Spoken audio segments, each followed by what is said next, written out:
3 days after the funeral, they came to claim what wasn't theirs, as while she uncovered the conspiracy.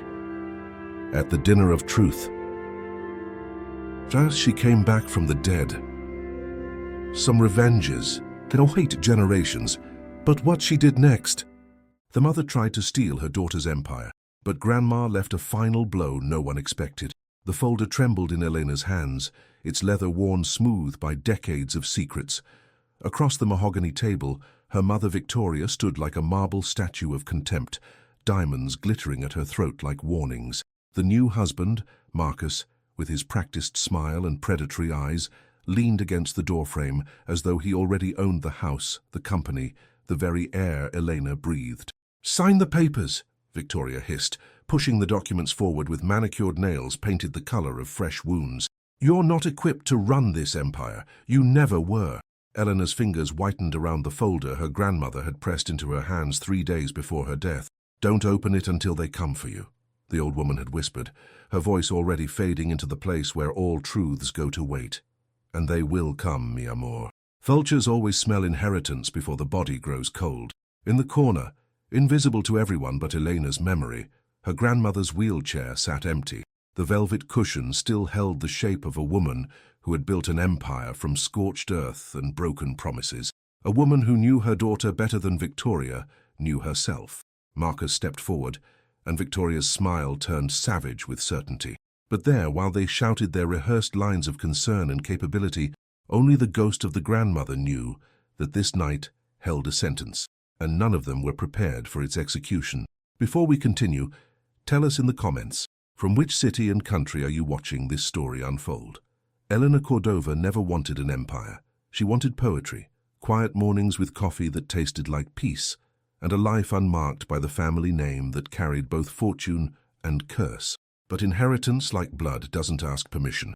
It simply flows from one generation to the next, carrying everything, beauty and poison alike.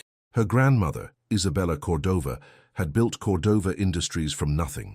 A single factory in 1962 became a textile dynasty, then real estate, then technology. 60 years of relentless vision, housed in the body of a woman who spoke 3 words where others needed 20, and whose silence could make grown men confess their sins. Victoria, Isabella's only daughter, had been groomed to inherit everything. Beautiful, educated, charming when necessary. But Isabella had seen something in her daughter's eyes during board meetings, a hunger that consumed rather than created, a willingness to burn forests for the pleasure of warmth. So Isabella had chosen the granddaughter instead. The decision fractured what remained of the family. Victoria stopped visiting the estate, except when cameras or lawyers required her presence. She remarried quickly, to Marcus Thornton, a consultant whose previous 3 marriages had ended in convenient bankruptcy for his ex-wives and unexpected wealth for himself. Elena had watched the courtship, with the numb recognition of someone witnessing a scripted play. Her mother had always been beautiful, but never free. She collected men like armor, wore them like protection against a world that had given her everything except the one thing she craved most, her own mother's approval. Isabella used to say that true character appears when money enters the room. Eleanor was about to learn that her grandmother's wisdom extended far beyond mere observation. It had been carved into preparation, sealed in documents, and weaponized for the war she knew was coming. The hospice room smelled of lavender and endings. Isabella sat propped against pillows the color of storms, her body diminished but her eyes sharp as broken glass. She had refused pain medication. "I need clarity for this," she'd told the nurses, and now she watched her granddaughter enter with the expression of a general surveying her final battlefield. "Lock the door," Isabella said. Her voice retained its command, despite the oxygen tube curling beneath her nose like a translucent snake. Elena obeyed, her heart hammering against ribs that suddenly felt too narrow. She had seen her grandmother weak only twice before, once after her grandfather's funeral, and once after Victoria had screamed that she wished she'd been born into a different family. Both times, the weakness had lasted less than an hour before Isabella rebuilt herself from will alone. "Sit," Isabella gestured to the chair positioned precisely beside the bed, close enough for whispers, far enough for perspective. "I have approximately 8 days left. The doctors say 10, but doctors are optimists by profession." "Abuela." "No." The word cut clean. I didn't summon you for comfort or denial. I summoned you because I'm about to give you something that will either save you or destroy you, and the difference will depend entirely on whether you've inherited my spine or your mother's fear. From beneath her blanket, Isabella withdrew a leather folder, its surface mapped with age like a geography of secrets. She placed it in Elena's trembling hands with the solemnity of passing a crown. Inside are 3 documents, Isabella continued.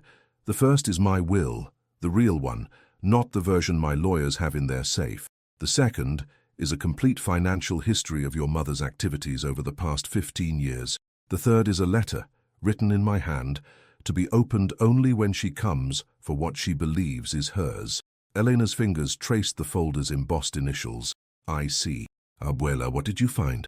Something that might have been pain or pride flickered across Isabella's weathered face.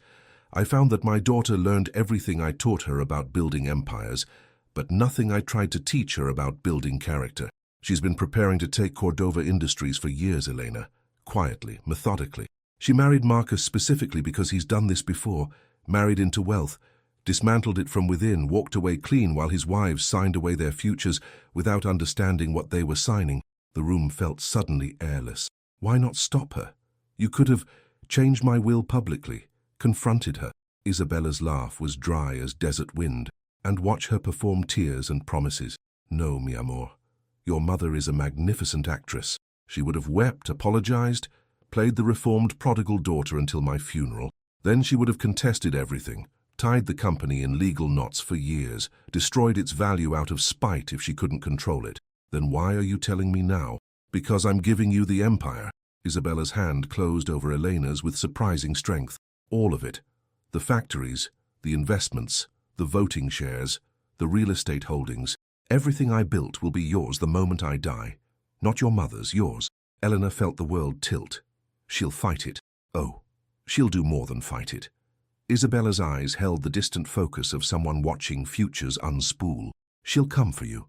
She'll bring Marcus, his lawyers, his manufactured documents. She'll try every manipulation she used on me. The guilt, the accusations, the threats. She'll tell you that you're not capable, that I was senile, that she's protecting the family legacy. And what do? You hold the line. Isabella released Elena's hand and sank back into her pillows, suddenly looking every one of her 84 years. You keep the documents hidden.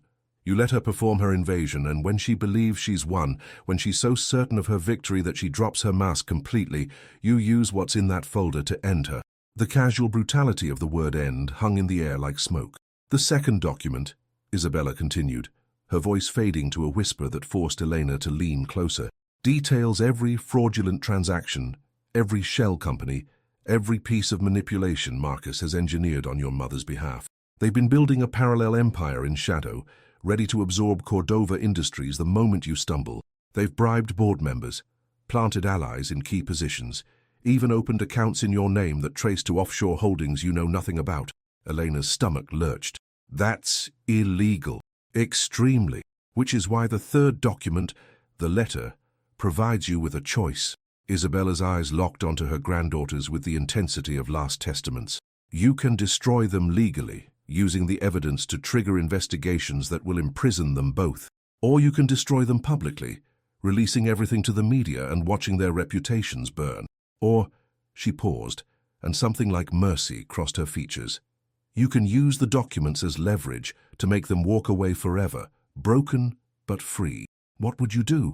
I built the empire, Isabella said softly, which means I became ruthless when ruthlessness was required.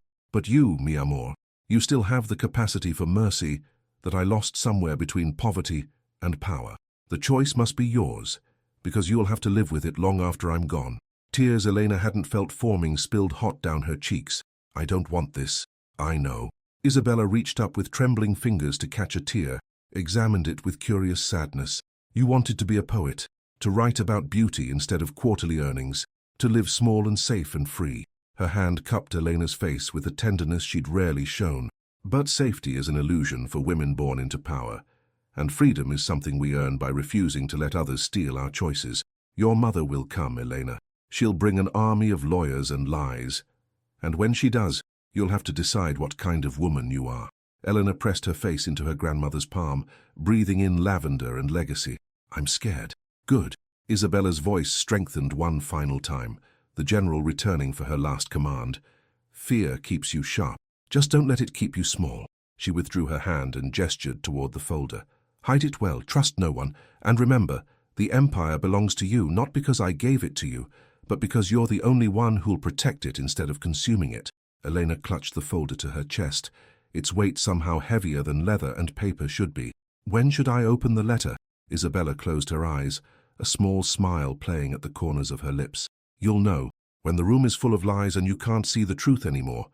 When she's so certain of her victory that she forgets to be careful, that's when you'll open it. That's when everything changes.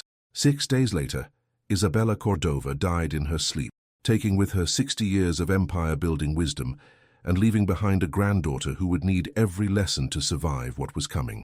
They came on the 3rd day after the funeral, before the flowers had even wilted. Elena was in her grandmother's study, her study now, though the thought still felt like wearing someone else's skin, sorting through decades of correspondence when she heard the front door open without knock or warning. The sound of Victoria's heels on marble floor struck like hammer blows, each step a declaration of intent. Elena, her mother's voice carried through the house with practiced projection. We need to talk. Now. Eleanor closed the desk drawer where she'd hidden the leather folder and stood, smoothing her black dress with hands that wanted to shake but wouldn't.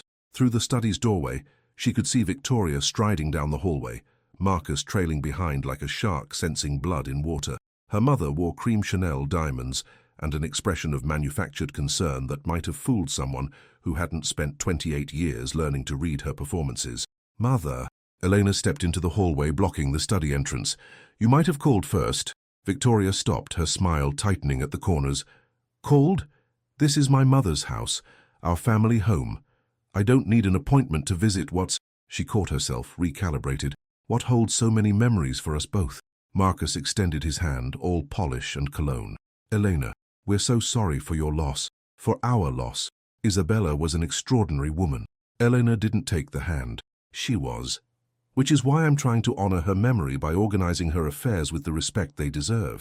Perhaps we could schedule a time to talk. Tomorrow or next week when... This can't wait. Victoria swept past Elena into the study as though boundaries were decorative suggestions.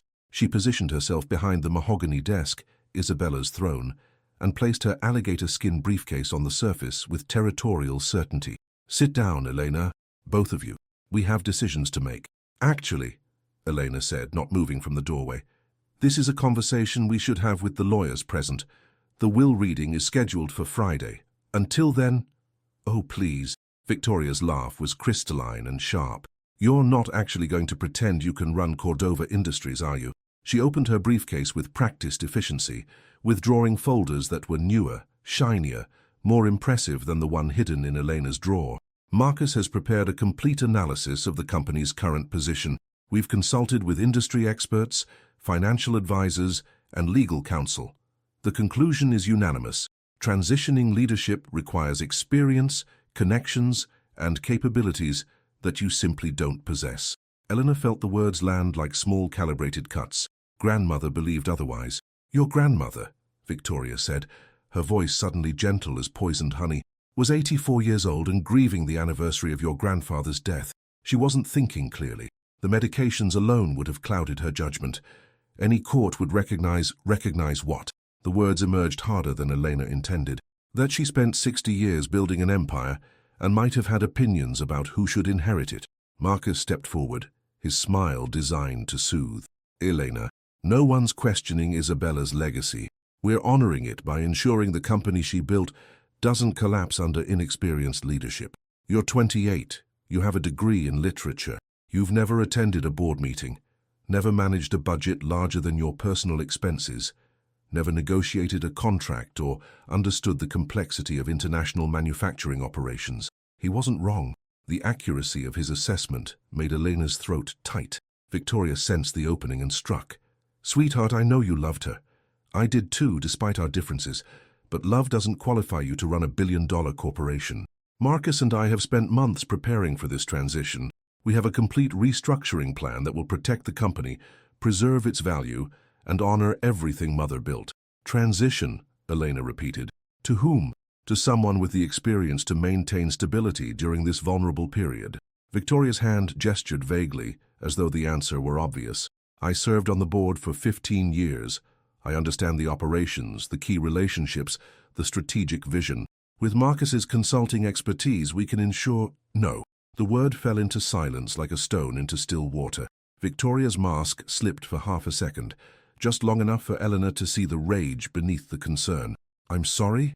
I said no. Eleanor walked to the desk and placed her hands flat on its surface, claiming space. Grandmother's will was explicit. She had complete mental clarity. Her lawyers will confirm that every document was reviewed, witnessed, and legally sound. Cordova Industries is mine, Mother. Not transitioning to you, mine. Marcus and Victoria exchanged a look. Quick, practiced, rehearsed. He nodded slightly. Elena, Victoria said, her voice dropping to the tone she'd used when Eleanor was 7 and had tried to run away after her parents' divorce. I didn't want to do this. I hoped we could handle this as family. But if you force my hand— She withdrew another folder, this one thicker, marked with law firm letterhead. We'll have no choice but to contest the will. Marcus has already consulted with probate specialists. Given Mother's age, her medications, and the suspicious timing of her decision to disinherit her own daughter in favor of an inexperienced granddaughter, any judge would recognize the signs of undue influence. The accusation hung in the air like rot. Undue influence. Elena pronounced each syllable carefully. You're accusing me of manipulating a dying woman. I'm saying it looks suspicious. Victoria's eyes were diamond hard now, the performance abandoned. You moved into this house during her final months. You isolated her from family and friends. You were alone with her for hours every day.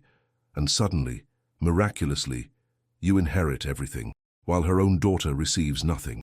No court will find that credible. Eleanor felt the room tilt. The strategy was brilliant in its cruelty. Paint the granddaughter as a predator, the mother as a victim, Isabella as a confused old woman unable to protect herself from manipulation. It would work. The media would devour it. The board would panic. The company would hemorrhage value while lawyers fought over scraps. Unless she had evidence that Victoria and Marcus were the actual predators. Her hand moved unconsciously toward the desk drawer where the leather folder waited. Victoria tracked the movement like a hawk spotting prey. What's in there, Elena? Documents, grandmother's correspondence, personal items. Show me. No. Marcus stepped closer to the desk, his polish cracking to reveal something uglier beneath. Victoria, maybe we should get the lawyers here today instead of waiting for Friday. Have them inventory everything in this study before anything disappears. The threat was clear. They would search the house, find whatever Isabella had left, destroy any evidence before it could be used. Eleanor needed time. She needed to think. She needed them to believe they were winning. Get out. Her voice shook, but she made herself look broken rather than strategic. Young, overwhelmed, exactly what they expected. Both of you. I need time to think. Victoria's smile returned, victory gleaming in her eyes. Of course, sweetheart. This must be overwhelming. We'll come back tomorrow with the lawyers. Give you time to consider what's best for everyone. She closed her briefcase with a decisive snap. But Elena, by the end of the week, one way or another, this will be resolved. Either you accept reality gracefully, or we'll force it through the courts. The outcome is inevitable. The only question is how much damage you want to cause trying to fight it. They left as they'd come, uninvited, assured, already planning their next invasion. Helena waited until she heard the front door close, waited until the sound of Marcus's Mercedes faded down the driveway. Then she locked the study door, retrieved the leather folder from its hiding place, and opened it with trembling hands. Inside, her grandmother's handwriting covered the first page in sharp, decisive strokes. They will come before the funeral flowers wilt. They will accuse you of manipulation. They will threaten courts and contests and public humiliation. Let them. Every threat, every accusation, every moment of cruelty, remember it all. You'll need that memory when the time comes to show no mercy. The war has begun, mi amor, and you're going to win it. Elena spent the next 72 hours becoming a ghost in her own home. She moved through rooms her grandmother had filled with life, touching surfaces that still held Isabella's fingerprints in dust and memory. The house felt different now, not empty, but waiting, as though the walls themselves held their breath for what was coming. She didn't sleep. Instead, she read. The leather folder contained exactly what Isabella had promised, a will that transferred complete control of Cordova Industries to Elena, a financial history so detailed It could only have taken years to compile, and a sealed letter marked with a single instruction, when they reveal themselves completely. But it was the financial document that made Elena's hands shake as she read through the night. Her mother had been preparing for this for 15 years, since before Marcus, since before the divorce, since the moment Isabella had first mentioned making Elena a junior board member.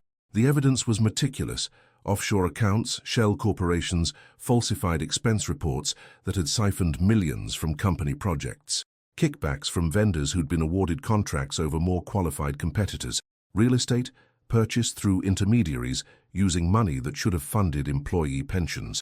Victoria hadn't just been stealing from the company. She'd been building a parallel empire designed to absorb Cordova Industries once she gained control, a structure that would strip assets, sell off valuable divisions to her own shell companies at below-market prices, and leave the original corporation a gutted corpse while she profited from its organs.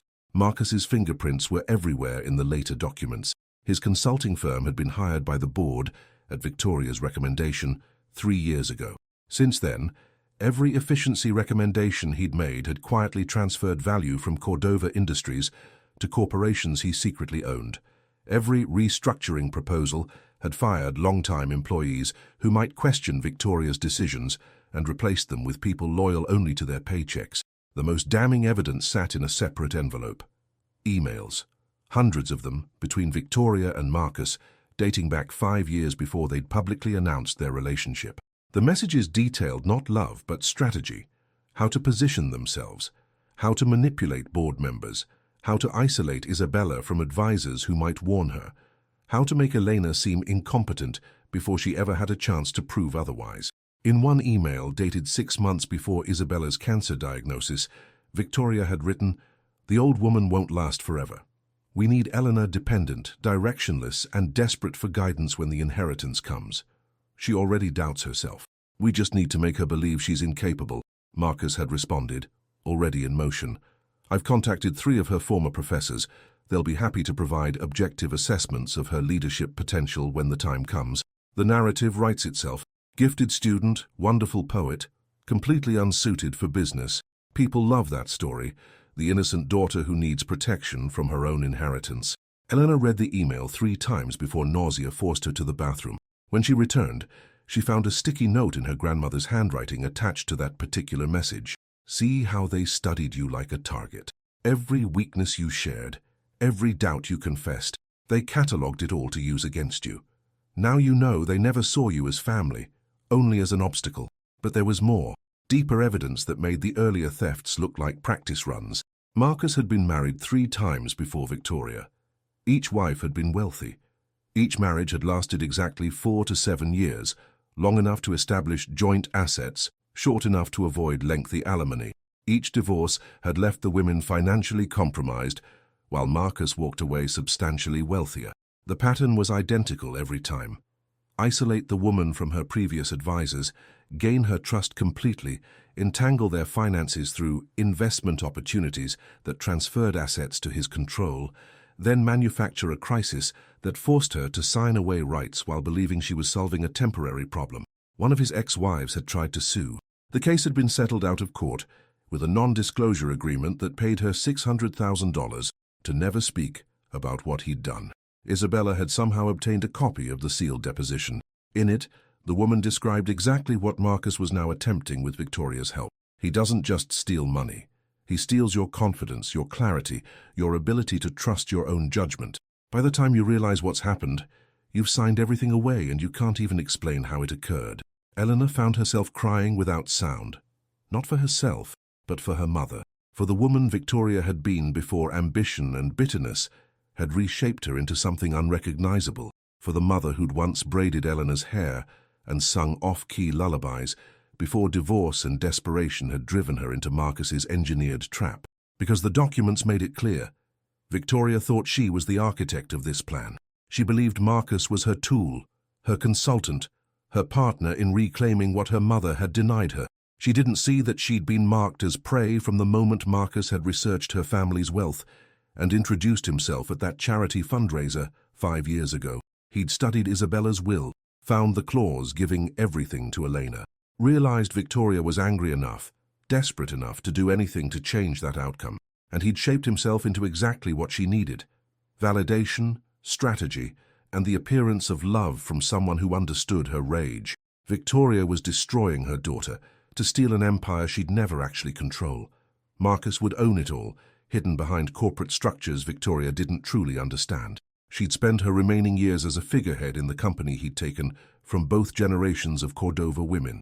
Elena discovered this truth in a financial projection tucked into the back of the folder.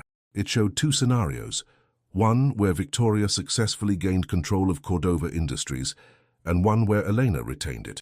In Victoria's victory scenario, the projected ownership after 10 years showed Marcus controlling 73% of company assets through various mechanisms, with Victoria holding just 12%, barely more than a senior board member's typical stake. Her grandmother had annotated this page with a single question: "Do you understand now why I chose you? Not because I loved you more, but because you haven't yet learned to confuse ruthlessness with strength." She would burn the empire to ashes, proving she deserved it. You'll protect it because you understand it was never about deserving, only about responsibility. A knock on the study door made Elena startle. She'd lost track of time completely. Grey dawn light filtered through the curtains. She'd been reading for 9 hours straight. "Miss Cordova," the housekeeper's voice carried concern. "Your mother's lawyers are here. They say they have an appointment." Elena checked her phone. 7 voicemails from Victoria, 4 from Marcus, 11 from a number labeled Whitmore and Associates Legal. They'd moved faster than she'd expected. No more pretense of family discussion. They were bringing lawyers to a grieving granddaughter's home 3 days after the funeral, to pressure her into surrendering her inheritance. The boldness of it was almost admirable. Eleanor gathered the documents back into their folder, locked it in the safe Isabella had installed behind a portrait of her grandfather, and took 3 long breaths before opening the study door. In the foyer below, she could see 3 people in expensive suits. Victoria stood beside them, her face arranged in sorrowful determination, the loving mother trying to save her daughter from a mistake. Marcus lurked in the background, checking his phone. They looked up as Elena appeared at the top of the stairs. She saw their assessment of her: rumpled clothes, exhausted face, the appearance of someone who'd been crying through sleepless nights. Exactly what they expected, exactly what they needed her to be. "Elena, sweetheart," Victoria said, her voice carrying through the house with performative gentleness. "These are the attorneys I mentioned. They've been so helpful in navigating these complex matters. We thought it would be easier to meet here informally, rather than in some cold office. Just family talking about what's best for everyone." Elena descended the stairs slowly, one hand trailing along the banister her grandmother had carved her initials into the week after she'd purchased the house with money from her first major contract. The wood was smooth under Elena's fingers, worn by decades of Isabella's touch. At the bottom step, she stopped, met her mother's eyes, saw the certainty there, the absolute conviction that Elena would fold, sign, surrender. "Of course," Elena said softly. "Let's talk in the library. There's more space for everyone." Victoria's smile was radiant with relief and victory. Marcus caught Elena's eye, and something flickered in his expression. Not quite suspicion, but a predator's instinct that the prey had just done something unexpected. Elena led them deeper into the house, into the room where Isabella had taught her to read, and prepared to let them believe they were winning. The folder was safe, the evidence was secure, and her grandmother's voice whispered from memory, "Let them show you who they really are." When the mask drops completely, when they're so certain of victory they stop being careful, that's when you strike. The library smelled of leather and secrets. Floor-to-ceiling shelves held decades of accumulated wisdom, business journals beside philosophy texts, legal precedents beside poetry collections. Isabella had believed that power without knowledge was just violence, and she'd built this room as evidence of that faith. The 3 lawyers arranged themselves on one side of the reading table, like a tribunal. Victoria sat at their center, Marcus positioned slightly behind her right shoulder, protective, supportive, the concerned stepfather who wanted only what was best. Elena took the chair opposite, alone, and watched them arrange their papers with practiced efficiency.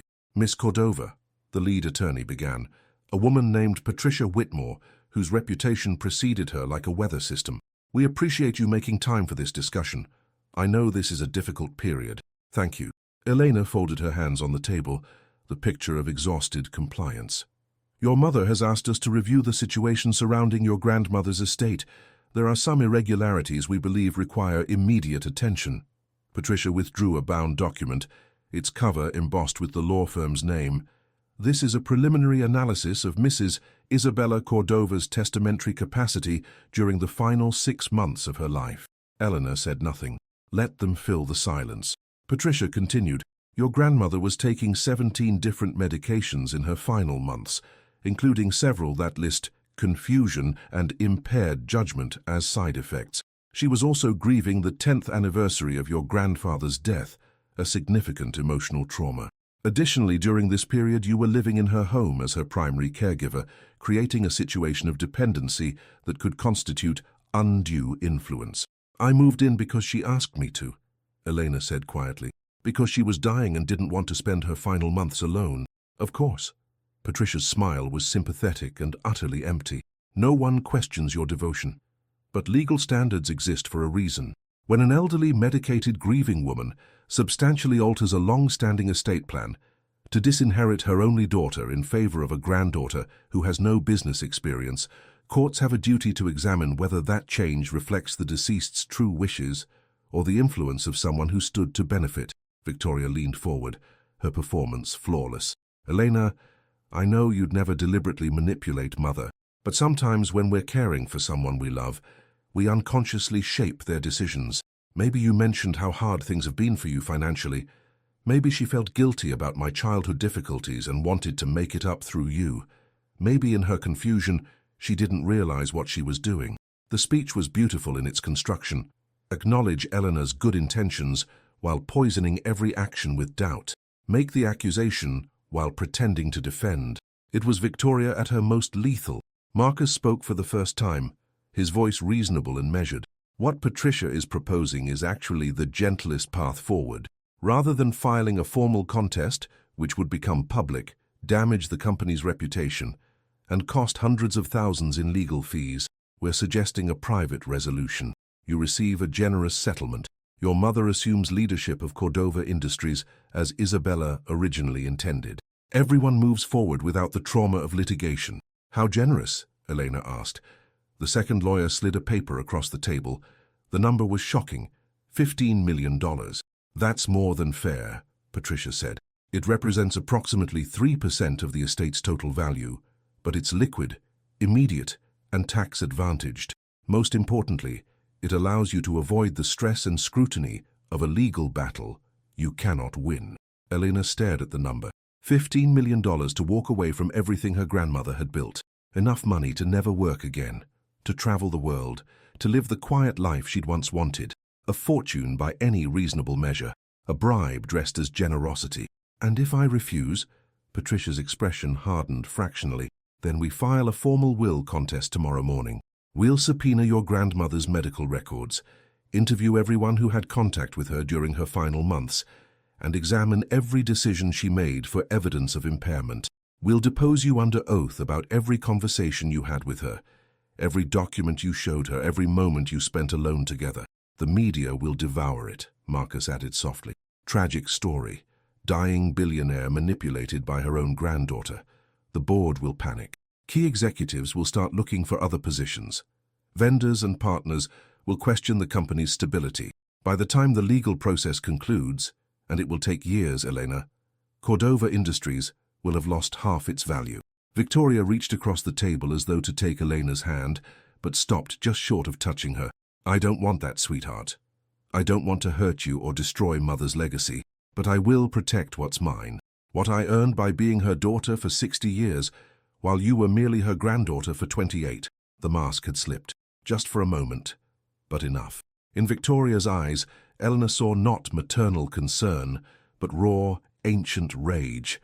The fury of a daughter who'd spent her entire life seeking approval that never came, who'd measured her worth against an impossible standard and found herself perpetually insufficient. Isabella had seen this rage, understood it, and had still chosen Elena. The cruelty of that choice sat heavy in the room. I need time, Elena said finally. I wasn't expecting... Of course. Patricia closed her folder with decisive finality. We'll give you until Friday. That's 2 days. After that, we file the contest. She stood, the other lawyers following her lead. I hope you'll make the wise choice, Miss Cordova. Fighting this will destroy you financially, emotionally, and publicly. Take the settlement. Build a life that doesn't require you to compete in a world you weren't trained for. They left their business cards on the table like warnings. Victoria lingered after the lawyers departed, Marcus waiting by the door. Mother and daughter faced each other across the expanse of polished wood, across the chasm of all the things they'd never said. I did love her, Victoria said quietly, and for a moment, Elena almost believed her. But love wasn't enough for her, was it? Nothing I did was ever enough. Every achievement I earned, every success I built. She looked at me and saw only what I wasn't. Her voice cracked with genuine pain. And then you came along. Sweet, artistic, impractical you. And suddenly she saw perfection. Eleanor felt tears threatening. That's not true. She just wanted different things for the company. It wasn't about loving you less, wasn't it? Victoria's laugh was broken glass. She chose you, Elena. Not because you were qualified, but because you reminded her of who she'd been before business hardened her. You got to be the dreamer, while I had to be the disappointment. She straightened, composure returning like armor. But this time I'm taking what should have been mine from the beginning, with or without your cooperation. She walked to the door, paused, looked back. 2 days, Elena. Choose wisely. After they left, Elena sat alone in the library as afternoon light slanted through windows her grandmother had personally selected for how they caught the sun. She thought about $15 million, about the life she could build, free from empire and obligation. Then she returned to the study, unlocked the safe and pulled out the leather folder. Isabella had known Victoria would offer money, had predicted the exact strategy they'd use. In the margins of the financial documents, her grandmother had written, "They'll offer you enough to feel rich and not enough to matter. They'll make you feel guilty for wanting more. They'll paint you as the villain for refusing to surrender what I fought 60 years to build. Don't believe them." Elena spread the evidence across the desk. Shell companies, fraudulent transfers, Marcus's pattern of predatory marriages, emails detailing their conspiracy. She had enough to destroy them both legally and publicly. But as she read through the documents again, a pattern emerged that made her stomach turn cold. 3 weeks before Isabella's death, Victoria and Marcus had opened a new series of accounts. The amounts transferred were staggering. $30 million moved through a complex web of offshore entities. The timing was too precise to be coincidental. They'd known Isabella was dying, had accelerated their theft to grab what they could before the inheritance triggered investigations. But there was more. A document Elena had initially overlooked, tucked between financial statements, a falsified power of attorney, dated 6 months before Isabella's death, claiming Victoria had legal authority to make financial decisions on her mother's behalf due to cognitive decline. It was fraud, complete, provable, criminal fraud. If Victoria gained control of Cordova Industries, she'd use her authority to bury this evidence, fire anyone who might discover it, and legitimize the thefts retroactively by claiming they were authorized transfers. The $30 million would disappear into untraceable accounts. Marcus would walk away clean again, leaving Victoria holding legal liability for crimes he'd orchestrated. Her grandmother's voice echoed in memory. "Do you see now? She's not just stealing from you. She's destroying herself and doesn't even know it. Marcus has built her a gallows disguised as a throne." Eleanor's hands shook as she photographed every page, backed up the files to 3 separate encrypted drives, and prepared copies for the lawyers she'd need to hire. Her phone buzzed. A text from an unknown number. "Miss Cordova, this is Janet Williams. I was your grandmother's personal attorney for 30 years. She instructed me to contact you 3 days after her funeral. We need to meet. Tonight, if possible. There are things she wanted you to know that weren't in the will." Eleanor stared at the message, another piece of her grandmother's elaborate preparation. She texted back, "Where and when?" The response was immediate. "My office. 8 p.m. Come alone." Your grandmother was very specific about that. "And Miss Cordova, bring the leather folder. It's time to execute the second phase of her plan." Janet Williams's office occupied the penthouse of a building Isabella's company had constructed 40 years earlier. The space reflected its occupant, elegant, precise, and designed to project unshakable authority. Floor-to-ceiling windows framed the city lights, like a portrait of power captured in glass and electricity. Janet herself was 68, silver-haired, sharp-eyed, and possessed of the particular ruthlessness that comes from 3 decades of protecting clients from their own families. She accepted the leather folder from Eleanor's hands with the reverence of someone handling sacred texts. "Your grandmother," Janet said, settling behind her desk, "was the most strategic thinker I've ever known. She anticipated Victoria's move years ago and has been building a response ever since." She opened the folder, traced her fingers across Isabella's handwriting. "Tell me what's happened since the funeral." Eleanor recounted the invasion, the lawyers, the offer, the threats. Janet listened without interruption, her expression revealing nothing. When Elena finished, Janet nodded slowly. "Exactly as Isabella predicted. Even the settlement amount. She told me they'd offer 15 million. Just enough to seem generous, not enough to grant real power." She withdrew a separate file from her desk. "Your grandmother prepared a comprehensive response. But before I explain it, I need to ask you a question, and I need absolute honesty." "Of course. Do you want to fight for this empire, or do you want to walk away?" Janet's eyes held no judgment, only assessment. "Because what I'm about to propose will require you to be ruthless in ways you've never imagined. Your grandmother believed you had the strength for it, but belief isn't certainty. So I'm asking, are you willing to do what's necessary?" Elena thought of Victoria's face in the library, the pain beneath the anger, the lifetime of seeking approval from a woman who'd loved her, but never in the way she needed. She thought of Marcus, coldly calculating how to steal from both generations of Cordova women. She thought of the employees whose pensions Victoria had raided, the families that depended on jobs Marcus's efficiency recommendations would eliminate, the legacy her grandmother had built from nothing, and that deserved protection. What did grandmother propose? Janet's smile was thin and sharp. "A dinner party. Here's what we're going to do."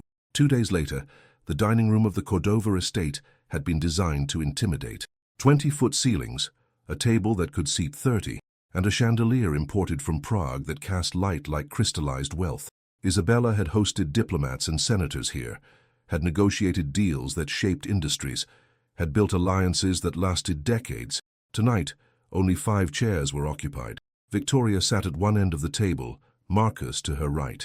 Patricia Whitmore and her associate occupied the middle positions, their briefcases arranged within easy reach. Elena sat at the opposite end, Isabella's traditional seat, her posture straight and her hands folded with careful composure. Between them stretched yards of empty table and 10 decades of family damage. "Thank you all for coming," Elena said, her voice steady despite the adrenaline singing through her veins. "I've considered your offer carefully." Victoria's face brightened with victory anticipated. "I knew you'd make the right choice, sweetheart. This is best for everyone." "I haven't finished." Eleanor gestured to the household staff waiting at attention. "I thought we should discuss this over dinner. My grandmother always said that important decisions deserved good food and better wine." Marcus's eyes narrowed slightly. "That's unnecessary. We can finalize the paperwork and—" "I insist." Elena smiled, and something in her expression made Patricia exchange glances with her associate. "Humor me. One last meal in this house before everything changes." The staff brought course after course. Heritage tomatoes with burrata, seared scallops, dry-aged beef prepared exactly as Isabella had preferred. The wine was from bottles Isabella had been collecting for 30 years, waiting for occasions significant enough to justify their opening. Victoria relaxed as the meal progressed, the wine softening her edges. Marcus remained vigilant, but even he seemed to ease as Elena asked questions about their plans for the company, showing interest, asking for details, playing the role of young woman finally accepting wisdom from her elders. "We've already identified 15 divisions that should be consolidated," Victoria explained, animated by wine and certainty. "Marcus has firms ready to acquire them at fair market value. The efficiency gains will be extraordinary." "Firms he owns," Elena said softly. Victoria blinked. "What?" "The firms Marcus is recommending. Thornton Consulting, Apex Efficiency, Sterling Advisory. He owns them all. Through shell companies, but he owns them." Elena's voice remained conversational, almost pleasant. "So the fair market value acquisitions are really just transferring Cordova assets to his control at whatever price he decides to call fair." The table went silent. Even the staff seemed to freeze. Marcus recovered first, his smile never wavering. "Eleanor, I think you've misunderstood some complex corporate structures. It's not uncommon for consultants to have investment vehicles that—" "I haven't misunderstood anything." Eleanor withdrew a folder from beneath her chair, not the leather one, but something newer, prepared by Janet's firm with damning precision. I've had 3 weeks to review every recommendation you've made over the past 3 years, every efficiency you suggested, every vendor you endorsed, every executive you recommended firing. She slid the folder across the table toward Patricia. You'll find complete documentation of a systematic theft operation. Shell companies that exist only to receive fraudulent transfers, kickbacks from vendors who were awarded contracts in exchange for payments to offshore accounts, and a falsified power of attorney claiming my mother had legal authority to make financial decisions for my grandmother during a period when grandmother was, in fact, perfectly competent and actively managing company operations. Patricia opened the folder with professional calm, but Eleanor saw her face pale as she read the first page. Victoria stood abruptly, her chair scraping against hardwood. This is absurd. Eleanor, whatever lies you think you found, not lies, evidence, enough to trigger criminal investigations that will freeze every asset, every account, every transaction you've made over the past 5 years. Elena's voice remained level, but something harder had entered it, an echo of Isabella's steel. Did you really think grandmother didn't notice the money disappearing? She built this empire by counting every dollar. She knew about your thefts before Marcus even entered the picture. Then why didn't she stop me? Victoria's voice cracked, rage and anguish bleeding through. If she knew, why did she let it continue? Elena stood, meeting her mother's eyes across the expanse of table and trauma.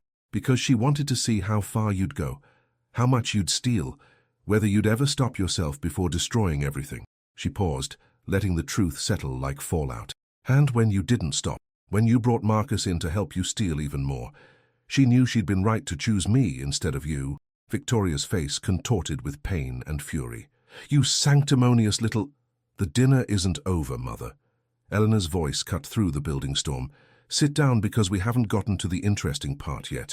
Something in her tone made Victoria pause, made Marcus calculate risks behind his polished facade, made Patricia close the folder and watch with the wariness of someone realizing she'd walked into a trap. Elena lifted her wine glass, the crystal catching light from the Prague chandelier. Grandmother left me 3 choices for how to handle this situation. I spent the past 48 hours deciding which one to use. She took a slow sip, letting the silence stretch. I could destroy you legally, file criminal charges, trigger investigations, send you both to prison for fraud, embezzlement, and a dozen other felonies the prosecutors will love. Marcus's hand moved toward his phone. Elena smiled. Your phones won't work. I had the house electronics modified this afternoon. No signals in or out until I allow it. She set down her glass with careful precision. I could destroy you publicly, release every document to the media, let the world see exactly who you are. Marcus, your previous wives would be very interested in this pattern. The statute of limitations hasn't expired on all your activities. What do you want? Patricia asked, her professional composure cracking. I want, Elena said softly, what my grandmother wanted. The truth, all of it. Here, tonight, in this room. She looked at Victoria with something that might have been pity or might have been grief. I want you to admit what you've done and why. I want Marcus to explain his entire operation. I want every detail of how you plan to steal my inheritance while pretending to protect family legacy. And if we refuse, Marcus's voice was ice. Elena withdrew her phone, showed them the screen. On it, a video feed showed Janet Williams sitting in an office with 6 federal investigators, the evidence files arranged before them. If you refuse, or if you lie, or if you try to leave before I'm satisfied you've told me everything, she tapped the screen. My attorney sends these documents to the FBI. You'll be arrested before you reach your car. Victoria sank back into her chair, her face the color of ash. You wouldn't. Grandmother gave me 3 choices, Elena repeated. Legal destruction, public humiliation, or truth, followed by mercy. She met her mother's eyes with the full weight of inherited power. The choice is yours, Mother. You can spend the next hour confessing everything, or you can spend the next decade fighting federal charges. But either way, this dinner doesn't end until I understand exactly who you've become and why. The chandelier's light seemed to dim, as though even the room itself held its breath. Marcus looked at Victoria. Victoria looked at Patricia. Patricia looked at the folder containing evidence of crimes she'd unknowingly participated in. And Elena waited, her grandmother's training holding her spine straight and her hands steady, while the empire prepared to reveal all its secrets. Start with the shell companies, Elena said quietly. "And don't leave anything out. We have all night." Victoria's confession started with justifications and ended with rage. She told Elena about the childhood spent watching Isabella build an empire, while barely noticing her daughter existed outside of quarterly performances for board members and charity photographers, about holidays spent in boarding schools because mother had important negotiations in Tokyo, about being 15 and realizing her mother loved the company more than she'd ever loved her family. "You don't understand what it was like," Victoria said, her makeup starting to streak as emotion overwhelmed careful presentation. "Every accomplishment I achieved was measured against whether it benefited Cordova Industries. Got accepted to Harvard. She asked what contacts I'd make for the business. Married your father? She calculated whether his family's connections would open new markets." Marcus reached for Victoria's hand, but she pulled away, lost in decades of accumulated wounds. "When I finally joined the board, I thought maybe she'd see me, really see me. But every suggestion I made, she questioned. Every decision I proposed, she picked apart. And when she started talking about making you her protégé," Victoria's voice broke, "I realized I'd never been anything but a placeholder to her, a disappointment she was waiting to replace." Elena felt the words land like stones. "So you started stealing from the company." "I started taking what should have been mine." Victoria's hands slammed the table, rattling crystal. "Small amounts at first, just expenses that weren't quite accurate. Then larger transfers that went to consulting firms I controlled. The company was making billions. Nobody noticed a few million going missing. I noticed." Marcus's voice was quiet, predatory. "About 8 years ago, I was hired to audit the company's efficiency. Found the discrepancies in about 6 hours. Traced them back to Victoria within a day." Victoria looked at him, something terrible dawning in her eyes. "You were supposed to report me." "I was." Marcus's smile was gentle, poisonous. "But then I researched your family, saw the wealth, the structure, the succession plan, and I realized you were sitting on an opportunity neither of us had to waste." He leaned forward, his polish finally cracking to reveal the calculation beneath. "You were angry, desperate for your mother's approval, and financially savvy enough to have been stealing successfully for years. All you needed was someone to show you how to think bigger." "The shell companies," Eleanor said. "When did those start?" 6 months after we met." Marcus pulled out his own phone, brought up spreadsheets with the casual efficiency of someone who'd built this structure and knew every component. 23 corporations across 8 jurisdictions, some legitimate enough to pass surface inspection, others designed specifically to receive fraudulent transfers and move them through enough layers that tracing becomes prohibitively expensive. He scrolled through the data with something like pride. "We'd siphon approximately 40 million over 5 years. When Isabella died and Victoria inherited, we'd use her authority as CEO to legitimize the earlier transfers, claim they were properly authorized business expenses. We'd restructure the company, sell valuable divisions to our shell companies at below-market prices, then flip them for massive profits. Within 3 years, we'd have extracted nearly half the company's value." "And my mother?"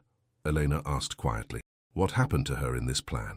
Marcus shrugged. "She'd remain as figurehead CEO for however long proved useful. Eventually, when she'd served her purpose, I'd arrange a scandal or competency issue that forced her resignation. She'd be bought out at a fraction of actual value.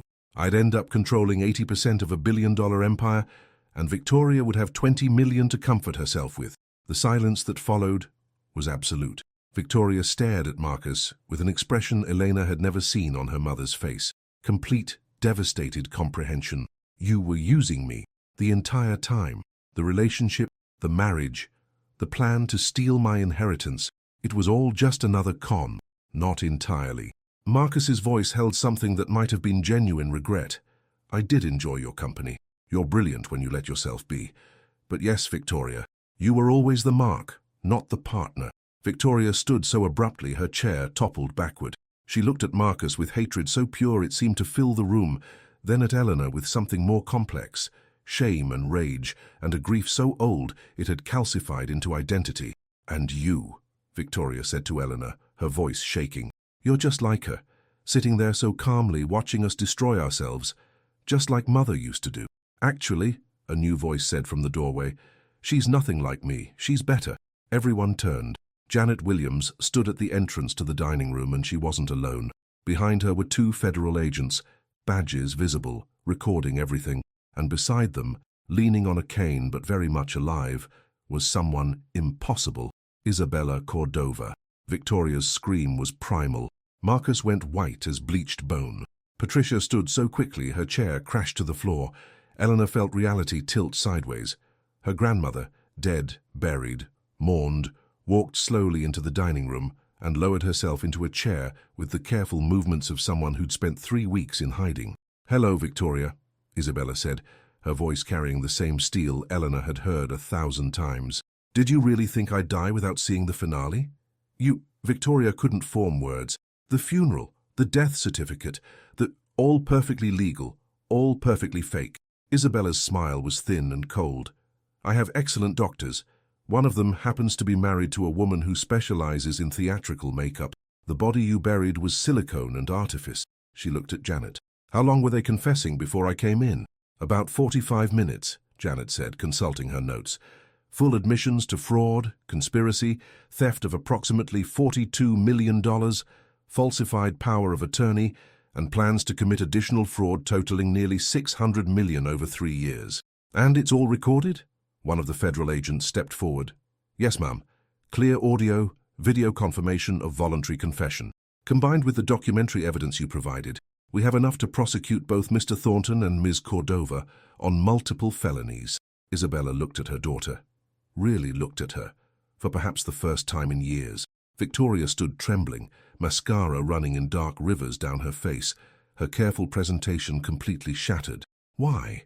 Victoria whispered. "If you knew everything, why this elaborate trap? Why fake your death? Why not just disinherit me quietly?" "Because," Isabella said gently, "you needed to reveal yourself completely. To Elena, to the authorities, but most importantly to yourself." She gestured to Marcus. "He would have stolen everything from both of you, would have left you a convicted felon or a discredited fool while he walked away wealthy and clean. I needed you to see exactly who you'd allied yourself with. And I needed Elena to see exactly what protecting this empire requires." She turned to her granddaughter, and for the first time that evening, something soft entered her expression. "I'm sorry, mi amor. I'm sorry I put you through these 3 weeks of grief, but you needed to face them alone without me to protect you. You needed to learn that you were strong enough to survive their worst without breaking." Elena found her voice, though it shook. "You let me cry at your funeral." "I know." Isabella's eyes glistened. "It was the cruelest thing I've ever done, but if I'd told you I was alive, you wouldn't have fought them with the desperation you needed. You would have been waiting for me to save you. Instead, you learned to save yourself." She stood with effort, walked to where Victoria stood frozen, and placed a weathered hand on her daughter's face with terrible tenderness. "I did love you," Isabella said. "I still do. But I loved you too much to let you destroy yourself completely. This," she gestured to Marcus, to the evidence, to the ruins of Victoria's plans. "This was the only way to save you from him and from the worst parts of yourself." Victoria pulled away, her voice ragged. "You destroyed me." "No, my daughter. I stopped you from destroying yourself." Isabella's voice carried 60 years of hard-won wisdom. "Marcus would have taken everything and left you facing federal charges alone. I've given you a choice instead." She nodded to Janet, who opened another folder. "You can accept responsibility for your actions," Isabella continued. "Return every dollar stolen, resign from any association with Cordova Industries, and enter into a structured settlement that provides you with $5 million and complete immunity from prosecution. Or you can fight, spend your fortune on lawyers, and likely spend a decade in federal prison while Marcus cuts a deal and walks free." "That's not a choice," Victoria said bitterly. "It's more than you deserve." Isabella's voice hardened. "And it's more than Marcus is getting. He has no deals available, only handcuffs." Marcus bolted for the door. The federal agents moved with professional efficiency, and within seconds he was pressed against the wall, being read his Miranda rights while protesting and threatening lawsuits. Victoria watched without expression, something broken and finally released in her face. "I'll take the settlement," she whispered. Isabella nodded once. "You have 72 hours to return the stolen funds. After that, Elena assumes full control of Cordova Industries, and you and I will have no contact for the remainder of my actual life." She paused, something ancient and sad in her eyes. "I wish you had been different, Victoria. I wish I had been different with you. But we are who we are, and now we face the consequences." She turned away from her daughter, and moved to where Elena sat, still frozen in shock. "Stand up, mi amor," Isabella said gently. Elena stood on legs that felt uncertain.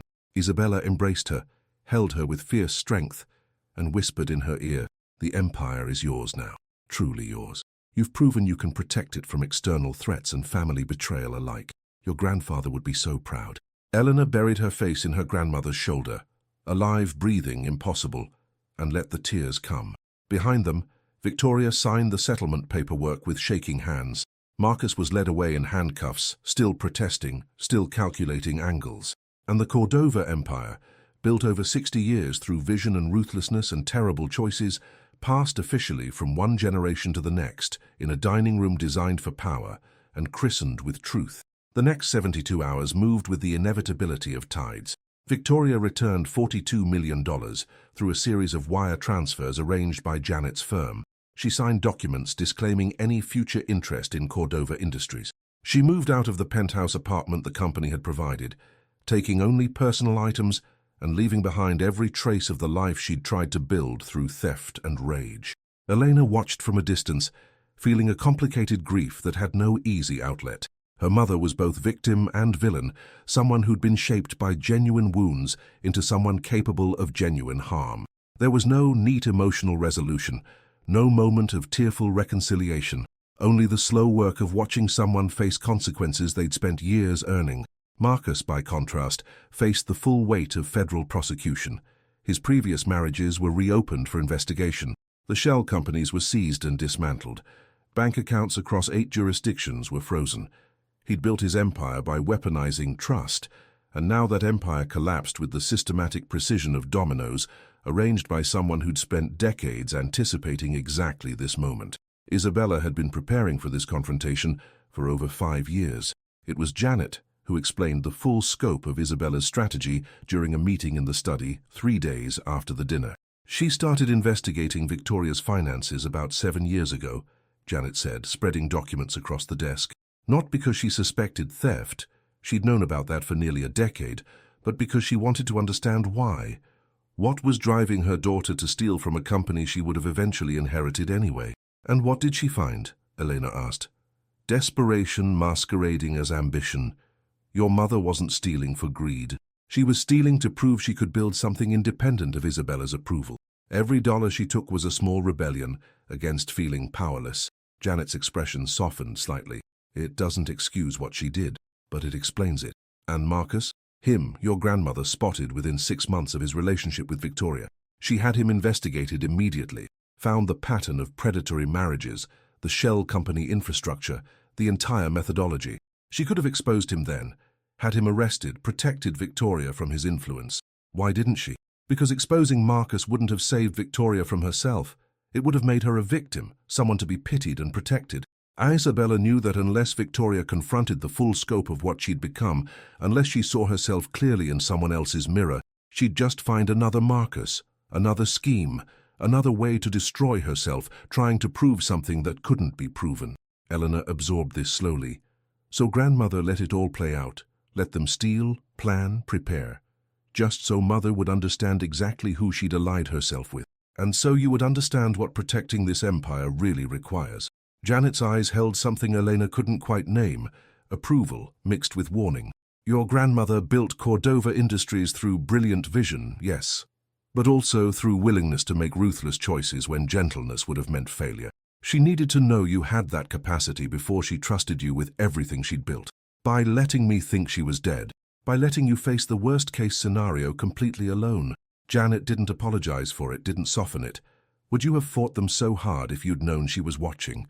Would you have learned what you're truly capable of if you'd had her as a safety net? The answer was no, and they both knew it. "Where is she now?" Eleanor asked. "Recovering at a private facility. Faking her death required medications that took a toll on her actual health. She'll be back in 2 weeks for the transition of leadership." Janet closed the folders with careful precision. "But Elena, understand that the woman who returns will not be the grandmother you knew before. She's exhausted herself orchestrating this. The cancer she claimed to have 6 months ago? It's real now. Her doctors give her perhaps a year, possibly less." The words hit like physical blows. She made herself sick, staging her own death. She accelerated what was coming anyway. And she considered it worth the cost to ensure you were ready, to protect you from Victoria's worst plans, and to save her daughter from herself, even if that salvation looked like destruction. Janet stood, preparing to leave. She'll tell you herself when she sees you. For now you have a company to run and a board meeting in 3 days, where they'll formally confirm you as CEO. The board meeting was everything Elena had feared, and less than she'd expected. 12 people sat around a table in the company's headquarters, their faces reflecting various combinations of skepticism, curiosity, and concern. They'd been briefed on the basics: Victoria's resignation, Elena's immediate assumption of control, the vague explanation that personal issues had necessitated the sudden transition. They didn't know about the theft, the conspiracy, or Isabella's dramatic resurrection. Janet had advised keeping those details private. Let them judge you on your capabilities, not on your family's dysfunction. Elena sat in the chair at the head of the table, her grandmother's chair, her chair now, and felt the weight of 60 years of decisions pressing down through mahogany and expectation. The oldest board member, a man named Richard Chen, who'd worked with Isabella since 1987, spoke first. "Miss Cordova, we knew your grandmother for decades, trusted her judgment implicitly, but you're asking us to trust that judgment sight unseen, to hand over leadership of a billion-dollar company to someone we barely know, someone who, forgive me for being blunt, has no business experience whatsoever." Elena had prepared for this. Janet had drilled her, provided data, taught her how to project authority without aggression. But in the moment, she set aside the script and told them something closer to truth. "You're right," she said simply. "I have no business experience, no MBA, no consulting background, no track record of successful ventures. If you were hiring a CEO from outside the company, you'd never choose someone with my qualifications." Richard's eyebrows rose slightly. "But," Elena continued, "you're not hiring someone, you're accepting an inheritance. And my grandmother didn't choose me because I was qualified. She chose me because I understood something about this company that experience alone can't teach." "And what's that?" another board member asked, her tone skeptical. "That it was built by someone who cared more about what she created than about what she extracted from it." Eleanor met each of their eyes in turn. "My grandmother started with a single factory and immigrant workers who everyone else considered disposable. She paid them fair wages when competitors were paying poverty. She promoted from within when other companies only hired from business schools. She refused contracts that would have made her wealthy faster if they required compromising the quality of what she built." She pulled out a folder, not evidence of crimes, but evidence of legacy. "Cordova Industries has the lowest employee turnover rate in the manufacturing sector, the highest worker satisfaction scores, the most patents filed by non-executive employees, the strongest community relationships in every city where we operate." She passed around the data, letting them see the numbers that validated what she was claiming. "I can learn business strategy.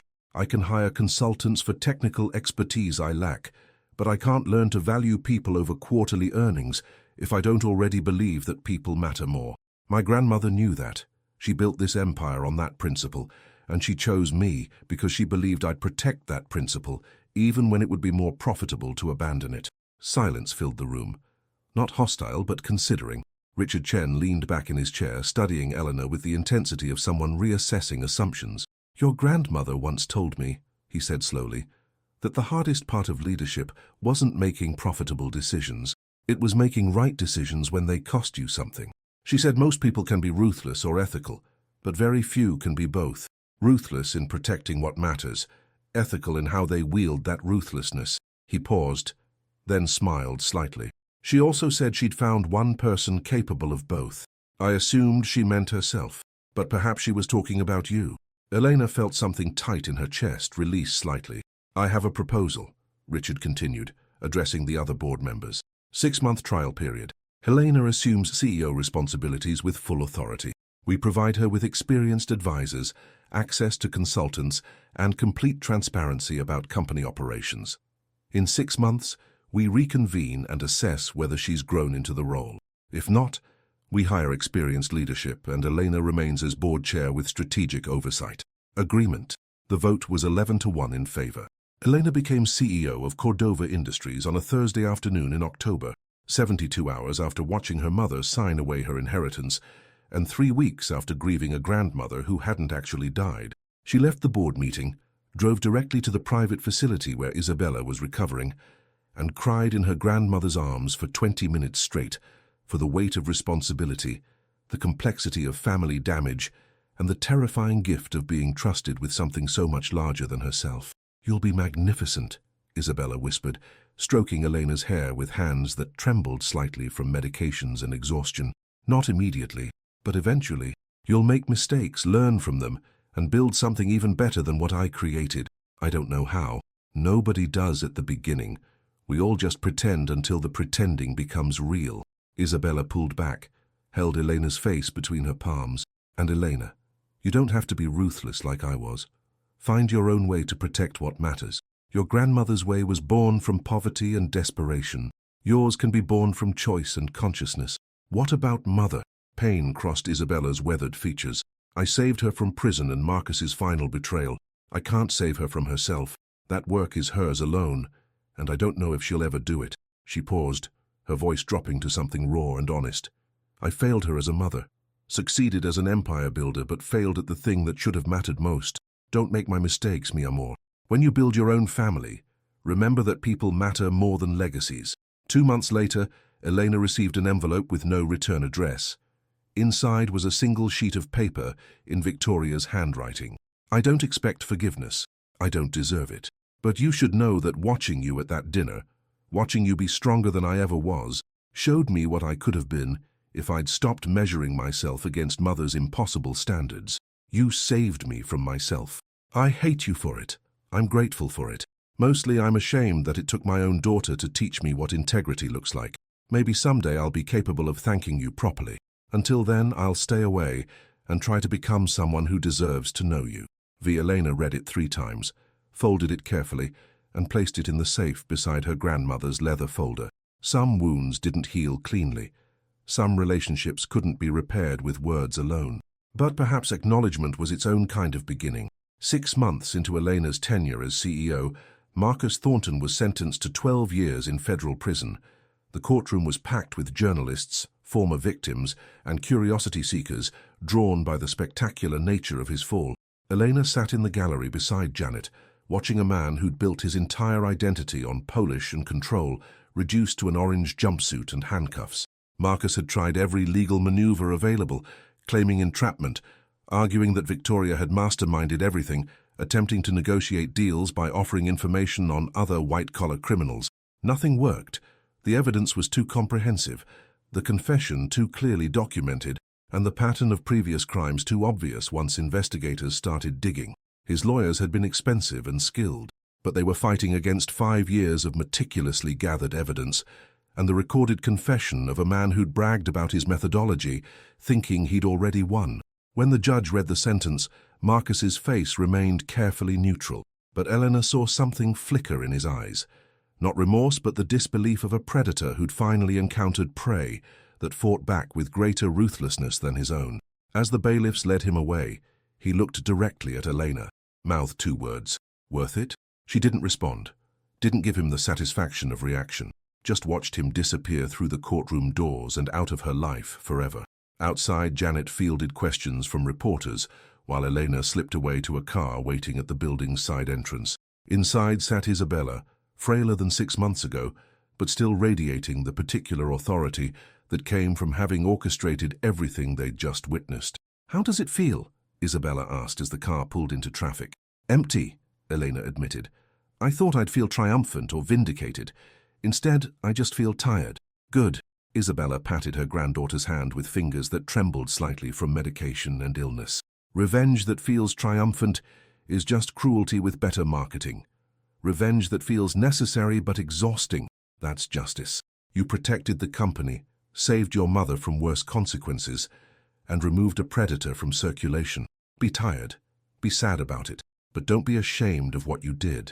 They rode in silence for several minutes before Elena asked the question that had haunted her since the night of revelations. "Did you ever love Mother the way she needed?" Isabella was quiet for a long time. The city slid past the windows. Buildings her company had constructed, parks her donations had funded, a landscape shaped by decades of her decisions and their consequences. "No," she said finally.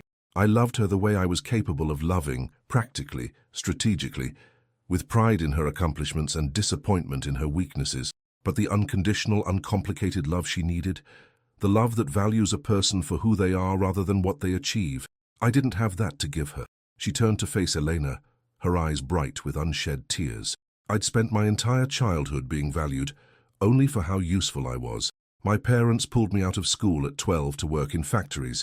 Every meal, every piece of clothing, every moment of approval was contingent on my productivity.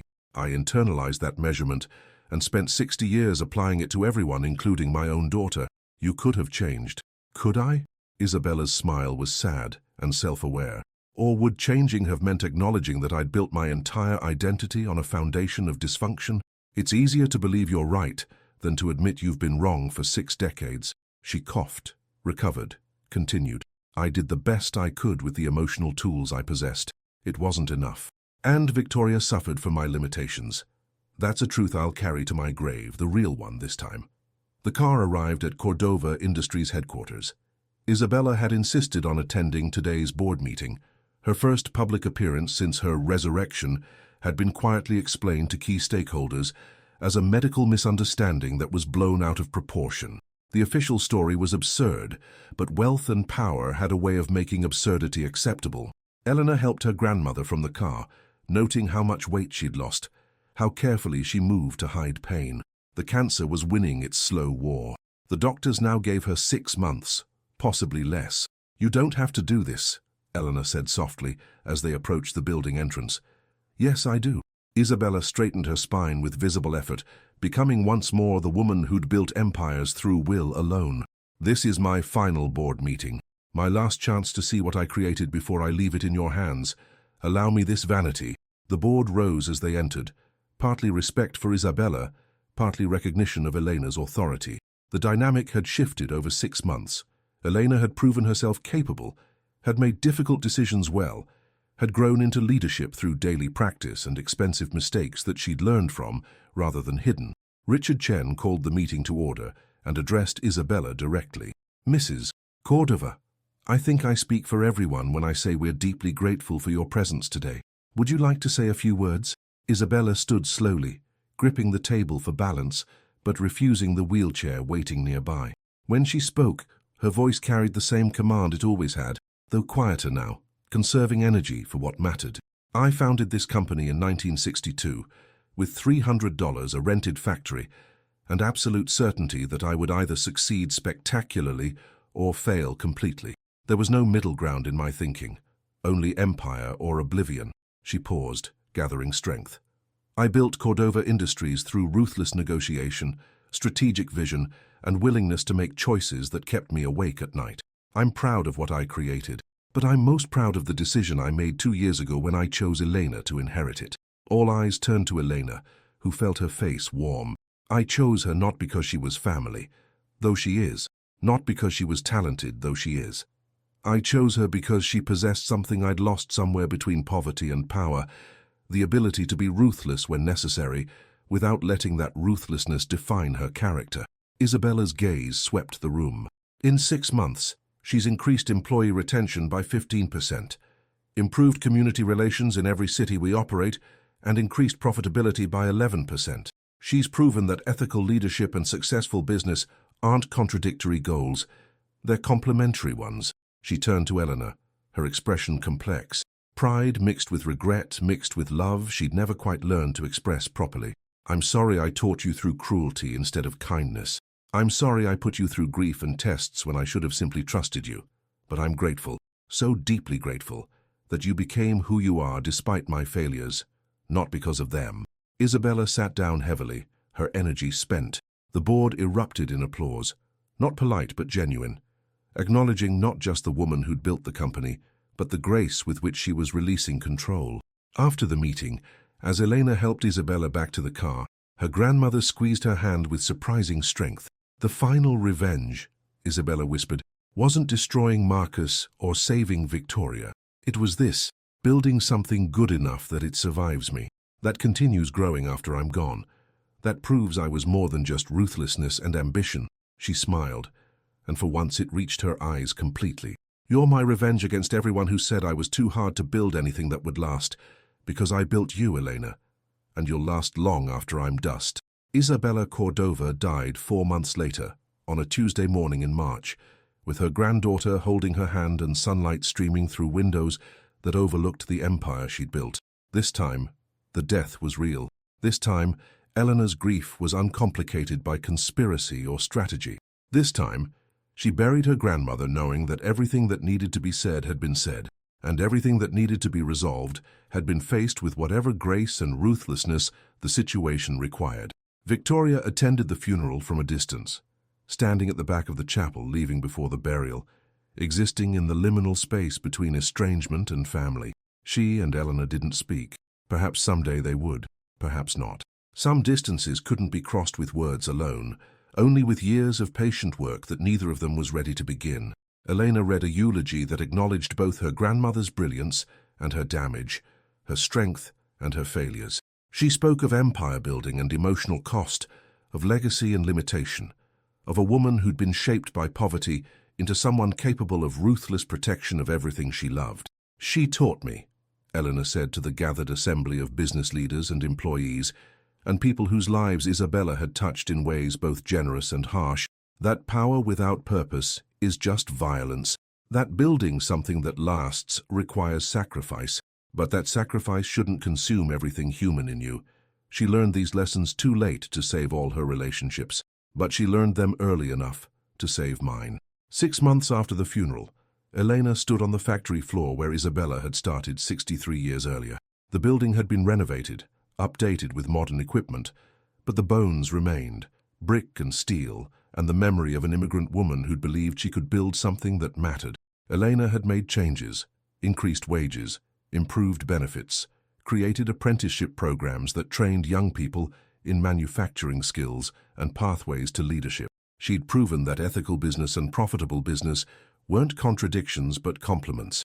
The empire her grandmother had built from scorched earth and broken promises was growing under Elena's leadership, not just wealthier, but better, more humane, more sustainable, more aligned with the values Isabella had believed in privately, but hadn't always practiced publicly.